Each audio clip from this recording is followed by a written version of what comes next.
Hello everyone. आज हम लोग सेमेस्टर 2 के सीसी पेपर 6 को हम लोग देखते हैं, वेस्टर्न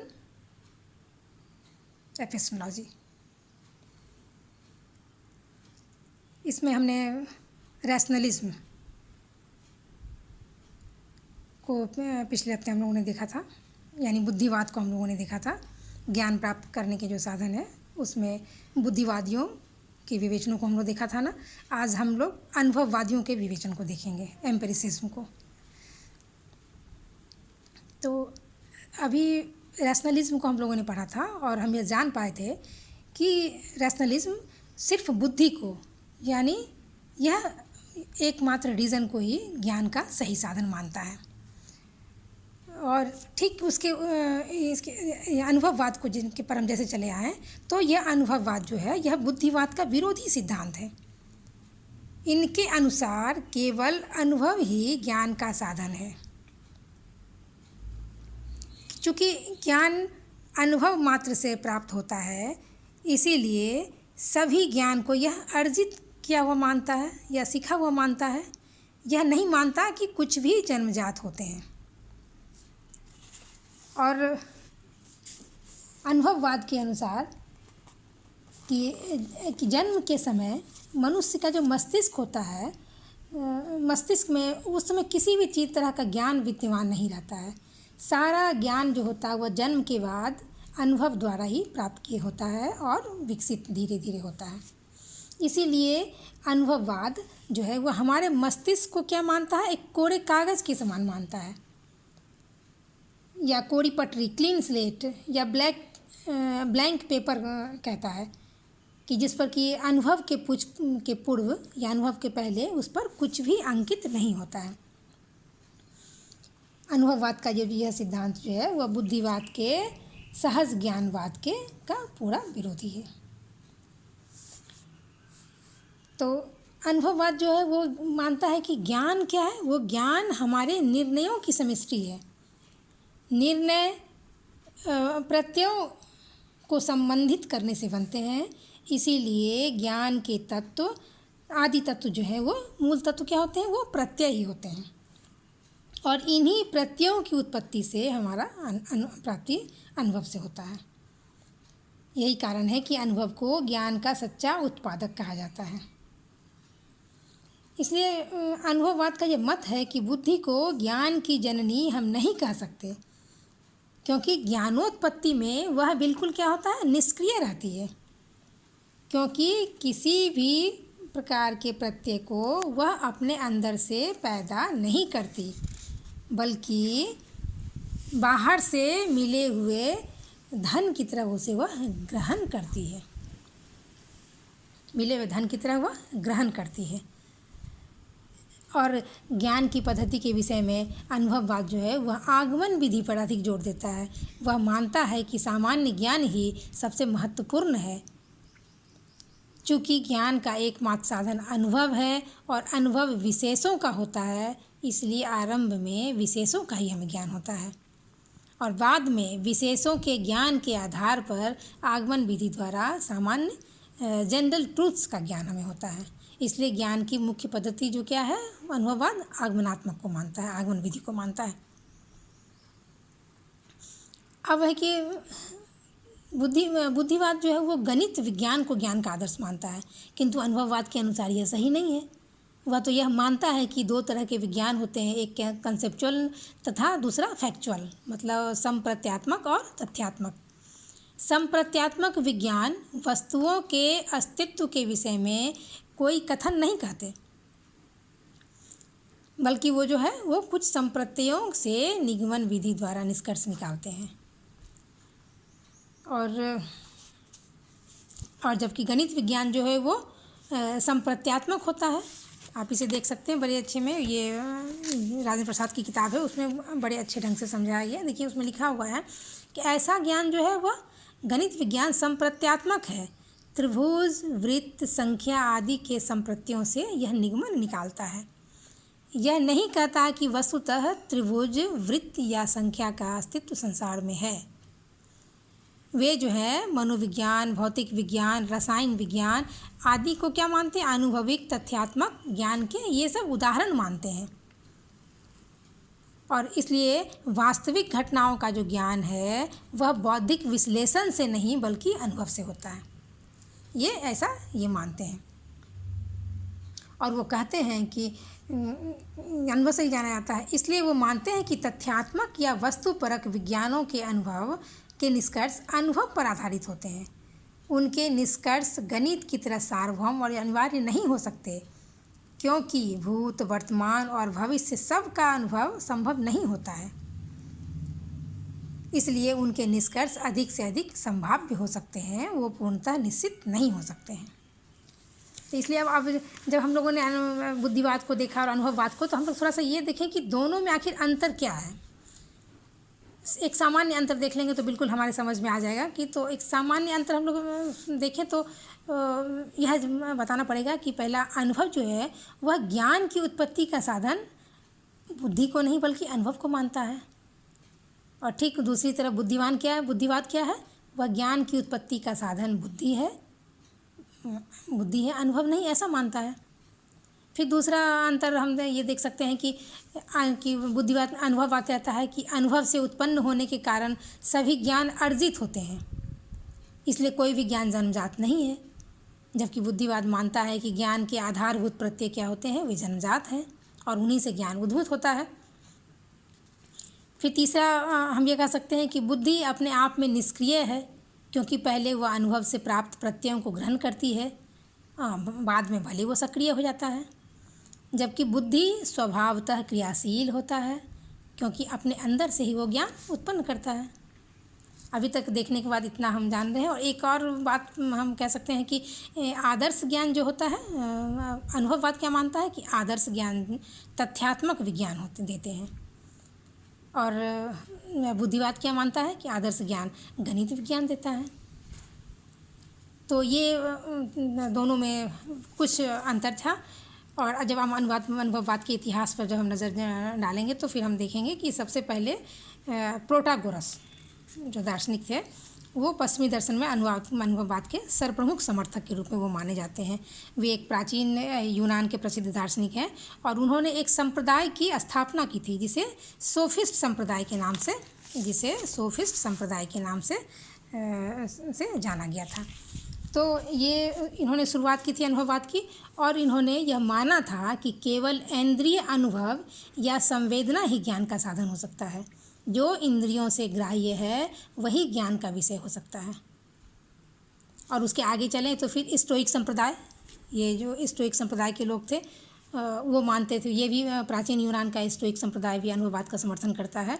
और इसकी स्थापना इन्होंने जेनों ने की थी।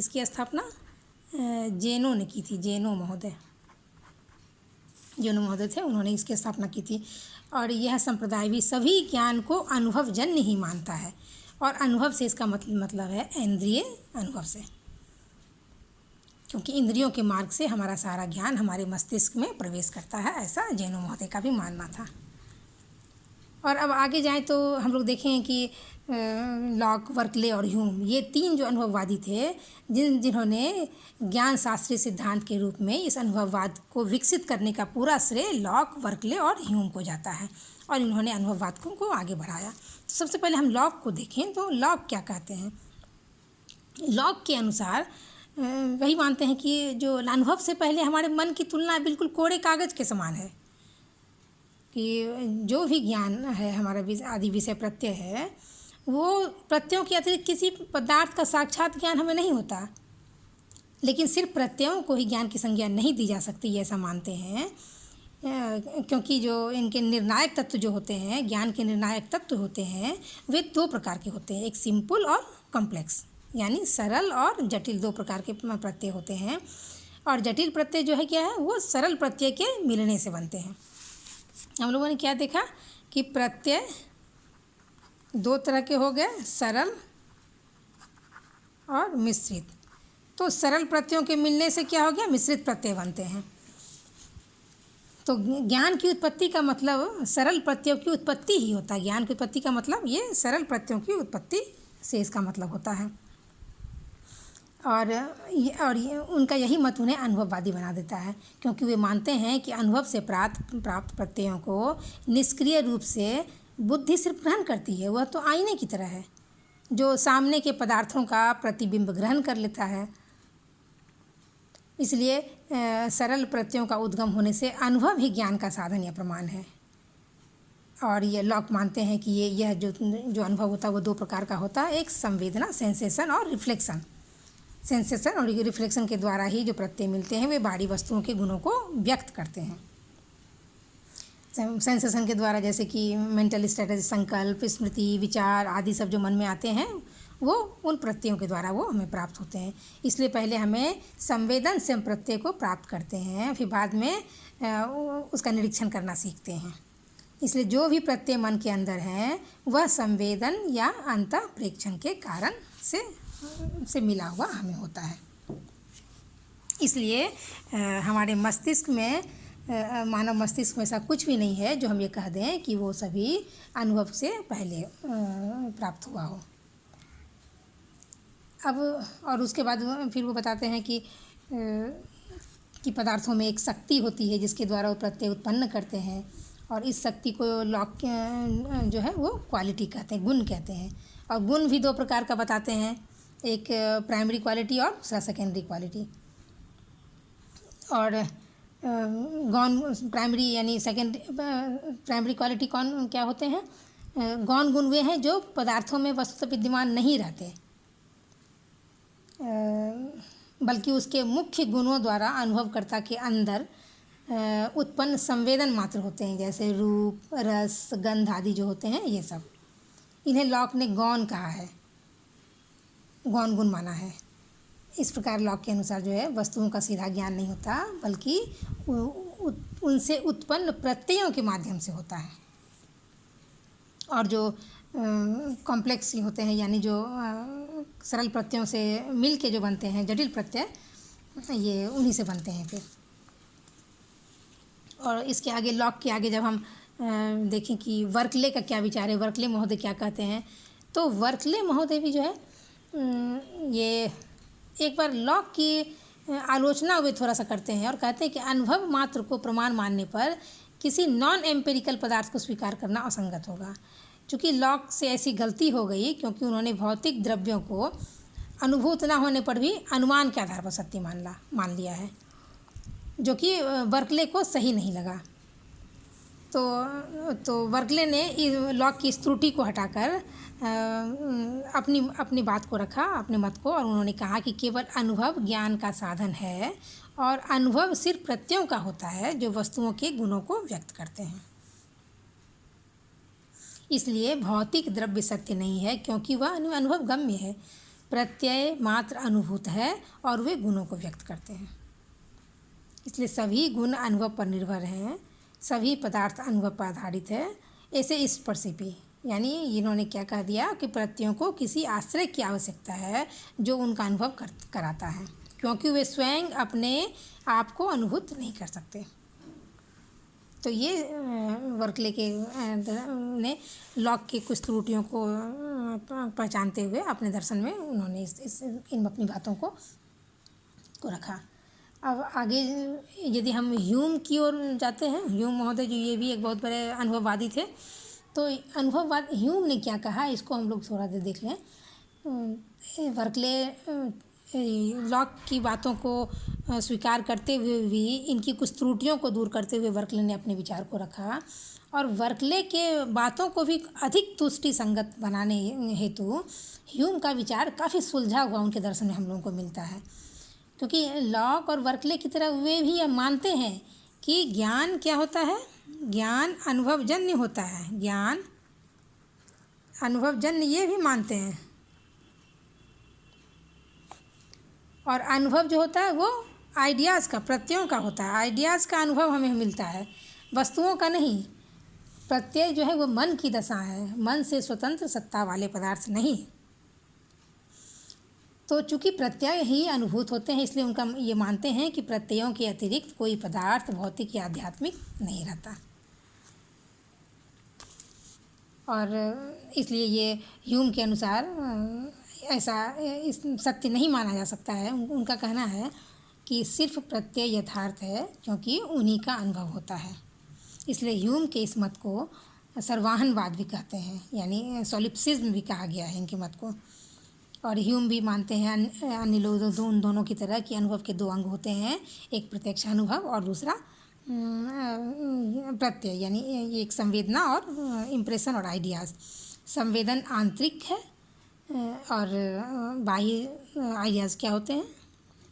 ये ह्यूम भी जो है दो अंग मानते हैं, अनुभव के दो अंग मान लिए। पहला प्रत्यक्ष अनुभूति या जिसको हम संवेदना कहते हैं यानी इम्प्रेशन, और दूसरा आइडियाज़ यानी जिसको हम प्रत्यय कहते हैं। तो संवेदना जो होते हैं या अपना प्रत्यक्षानुभव जो होता है वो क्या होता है, इनर होता है। और बाह्य दो प्रकार के होते हैं, वे अधिक तीव्र, सरल और स्पष्ट होते हैं।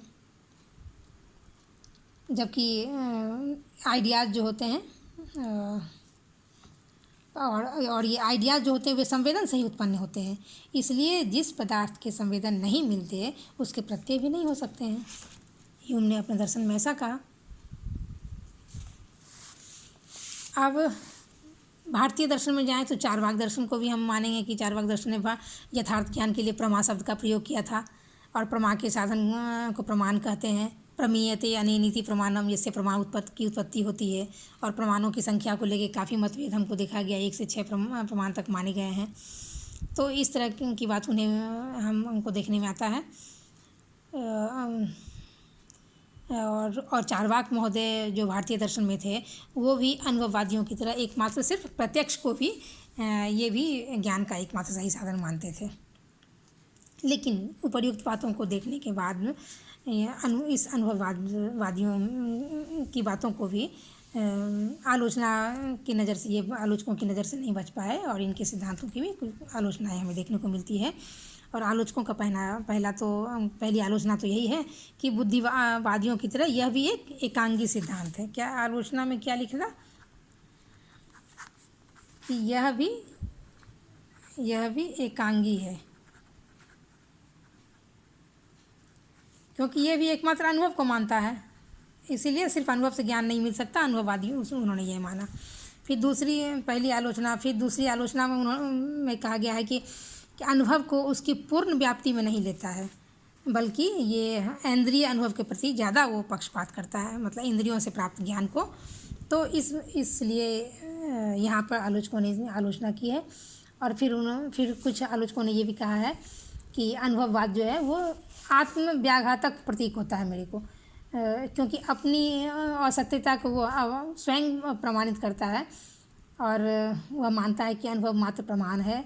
किंतु अनुभववाद तो कोई इंद्रिय पदार्थ ही नहीं है जिसका कि इंद्रिय अनुभव हो सकते, वह तो मात्र एक सिद्धांत है, एक बौद्धिक चिंतन है।